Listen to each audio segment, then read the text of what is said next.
The Nintendo Switch is home to thousands of games, many of which are fan favorites. There's a lot of good stuff on there, there's a lot of bad stuff on there, there's a lot of middle stuff on there, AAA, indie titles. No matter what you're looking for, you could probably find something for you on the Nintendo Switch. But when we're talking about the best game, the cream of the crop, the top of the mountain, what is the best Nintendo Switch game? It really seems to boil down to two different games for most people. Those games being The Legend of Zelda Breath of the Wild and Super Mario Odyssey.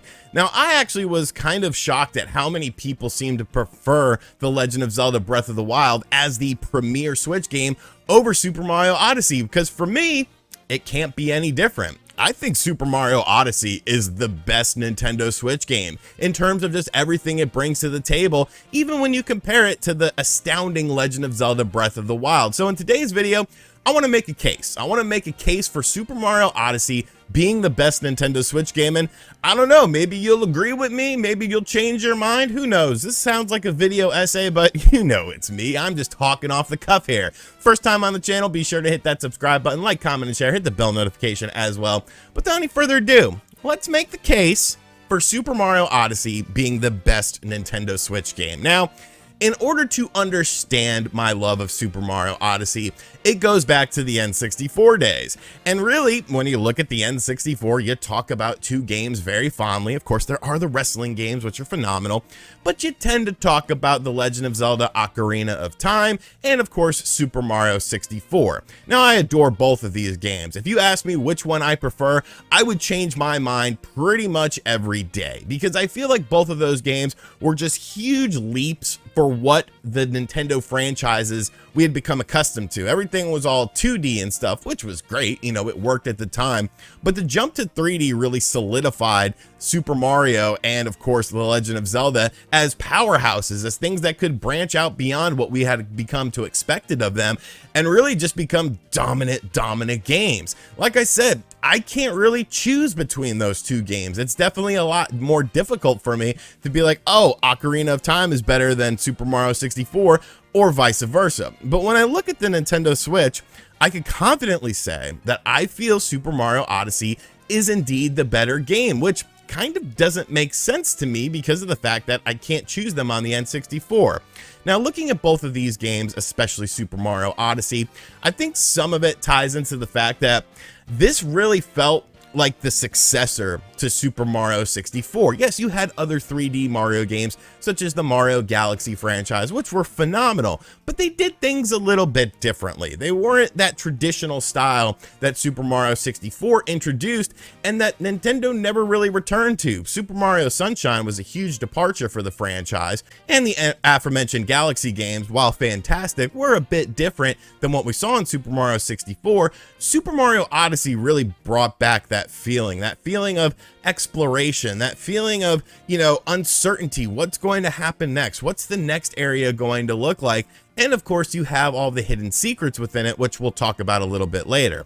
Now, with Breath of the Wild, you obviously have a very different Zelda experience. So much, in fact, that a lot of Zelda purists are kind of like, oh, where are the dungeons? Where is the more traditional stuff? And I love Breath of the Wild, don't get me wrong, but I do kind of miss the more traditional dungeon structure that we've seen in pretty much every Zelda game leading up to this. Yes, it was a huge departure for the franchise, but I think it was a risk that paid off in dividends because it really brought in a new audience. It felt more like Legend of Zelda Skyrim more so than just another Zelda game, and I think that's important. But do you always want to stray from what got you to the dance? Do you always need to stray away from what was the thing that everyone fell in love with? That's kind of the question, and I think it really just boils down to the individual.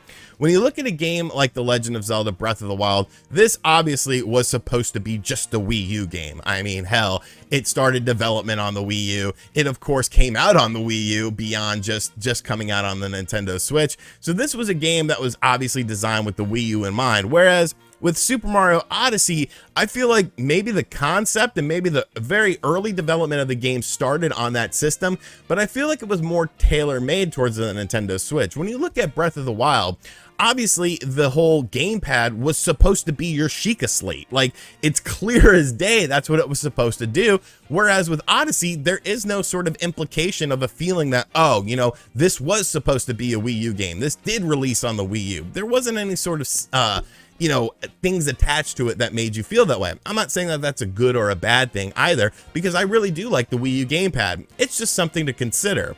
But when it really boils down to it, I think just the presentation and the risks that they took with Odyssey while still staying within the standard Mario structure was what made this game stand out to me just so much. The fact that the presentation was just top notch. It's the best looking Mario experience that we've ever gotten.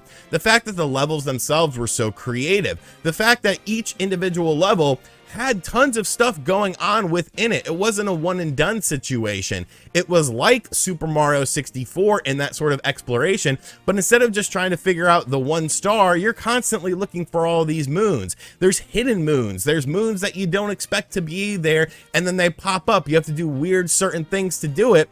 And with The Legend of Zelda Breath of the Wild, yes, you do have that exploration, but I just feel like a lot of that exploration was just done to explore. There was lots of areas of downtime in that game where like you'd come across something and there'd just be nothing happening. Whereas with Odyssey, I felt it was a tighter package. I felt it was a more concise package in what you're getting.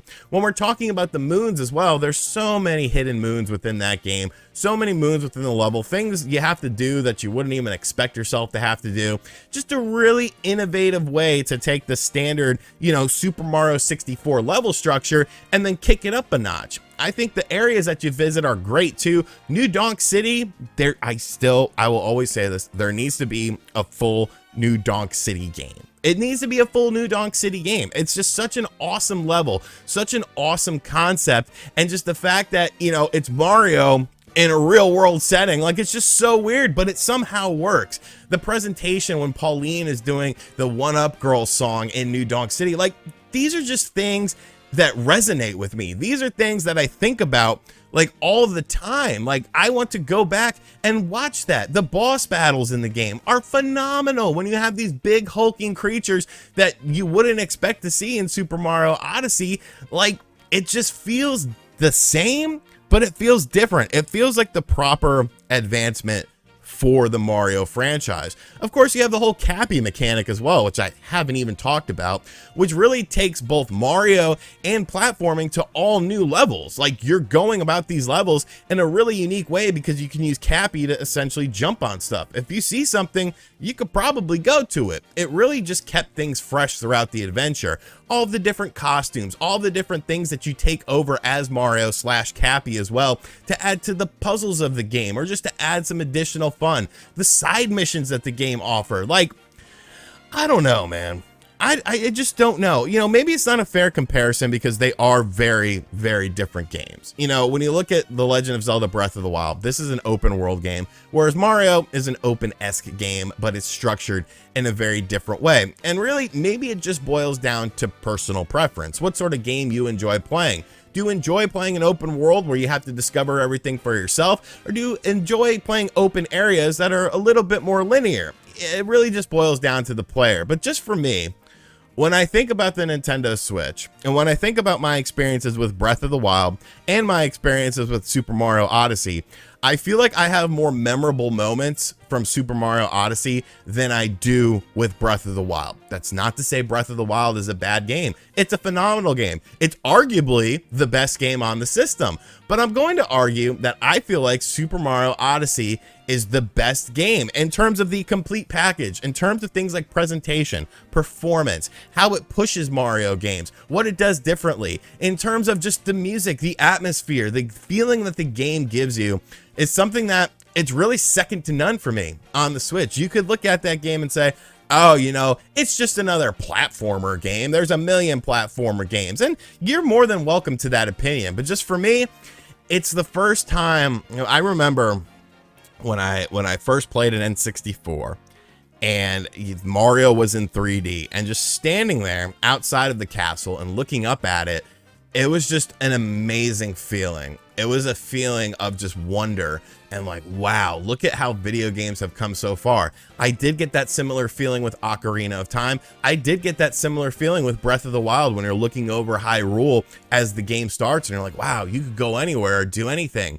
I just feel like overall Super Mario Odyssey, however, had more memorable moments, had more things that I think about, such as the whole big Pauline thing, the New Donk City level, the boss battles, just some of the interesting things. And of course, the end game stuff in the game is phenomenal. There's tons of moons to find. There's tons of costumes to get. They added in some stupid Luigi stuff as well, where you got to find the, get the balloons and stuff, whatever. You know, that was fine. But even taking away that Luigi stuff, it's just a very complete package to me. And it's just, honestly, I just feel like it's the best game on the system, and I think I've made a decent case for it. If you like Breath of the Wild and you think that that game is better than Odyssey, you're not wrong. It's just, for me personally, I just have more memories playing Odyssey. I have had a little bit more enjoyment playing Odyssey than I did Breath of the Wild. I mean, come on, let's be real. Some of the things in Breath of the Wild, a little bit clunky.